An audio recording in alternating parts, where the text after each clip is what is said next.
It was a bright and humid Saturday morning in Benin City.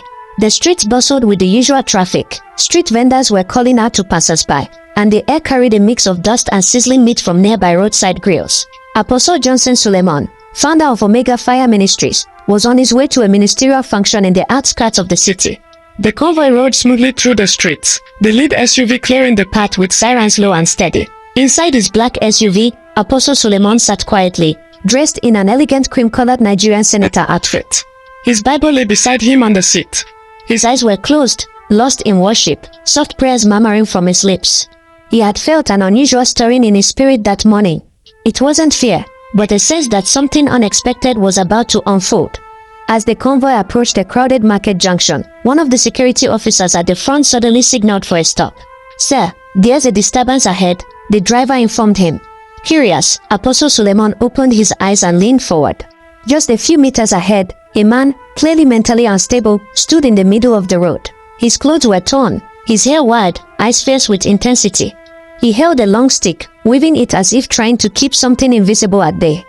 "That's Apostle Suleman," the madman suddenly shouted, pointing at the approaching vehicle. "I know you. You will not go anywhere."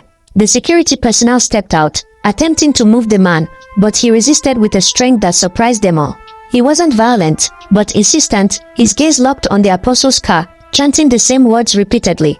"I know you. You carry fire. You must not pass." A hush fell on the street as bystanders gathered to witness the commotion. Many recognized the apostle's vehicle and murmured in curiosity. Inside the car, Apostle Suleman felt a surge in his spirit. "Don't move him," he said quietly. He opened the door and stepped out of the SUV, his calm presence causing even the most agitated to pause. The madman's demeanor changed instantly. He dropped the stick, stumbled backward, then suddenly fell to his knees, trembling. "I know you," he whispered again, this time softer, almost reverently. "You are the one who came in my dream. You carry light. You shine too much, I can't see." Apostle Suleman walked toward him slowly, his heart heavy with divine compassion. The man's eyes filled with tears, but they were not the tears of insanity. Something deeper was battling within him. "Who are you?" the apostle asked gently. "My name? I don't remember. But I used to preach many years ago. I was a pastor. Then I lost everything.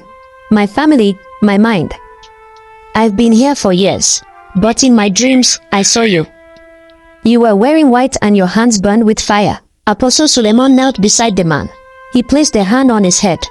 "Lord," he began, "you said the Spirit of the Lord is upon me to heal the brokenhearted and set the captives free. This one was lost, but today he is found." With the authority of heaven, he rebuked every spirit of madness and oppression. The man let out a loud cry, writhing on the ground as though something were tearing out of him. For several minutes, Apostle Suleman prayed, the onlookers silent, watching in awe. Then, like a wave of calm after a storm, the man stopped shaking. He looked around, confused, and began to cry. "What's happening to me? Why am I here? Where is my wife, my children?" Apostle Suleman smiled gently and helped him to his feet. "You've been lost for a long time. But today, God remembered you." He turned to his team. "Get him clean clothes. Take him to the church guest house. Feed him, bath him, and let him rest. When he wakes up, bring him to me." The man was ushered into one of the vehicles. Apostle Suleman turned back to the crowd, many of whom had tears in their eyes. "This is why we are called," he said. "Not just to speak to multitudes, but to stop for one soul. Even if God delays your journey, it is never a detour, it is destiny." The function he was headed to was rescheduled. The apostle spent the rest of the day with his team praying for people who lined up at the scene, touched by the power of what they had just witnessed. 3 days later, the once madman, now groomed, dressed, and glowing with joy, stood before the congregation at Omega Fire Ministries. Apostle Suleman introduced him as Pastor Daniel, a man who had been called by God but lost his way after a terrible family tragedy and a spiritual attack that cost him his sanity. "I used to have a church in Kaduna," Pastor Daniel testified. "After I lost my family in an accident, I broke. I cursed God. I lost my mind. For 8 years I wandered the streets, forgotten. But God remembered me through his servant." The congregation erupted in praise. Apostle Suleman didn't stop there. He provided Pastor Daniel with accommodation, counseling, and later sent him to a quiet mission field in Delta State to begin again, this time, not broken, but restored. And that busy street where the encounter happened, it became a popular testimony ground. People began visiting there to pray, calling it the point of remembering. In interviews, Apostle Suleman was asked why he stopped for the man that day. His answer was simple. Because Jesus would have stopped too. The gospel is not only preached behind a pulpit, it is lived in moments like that. From that day forward, the apostle story of the madman who knew his name and blocked his car became a living proof that divine appointments often look like interruptions.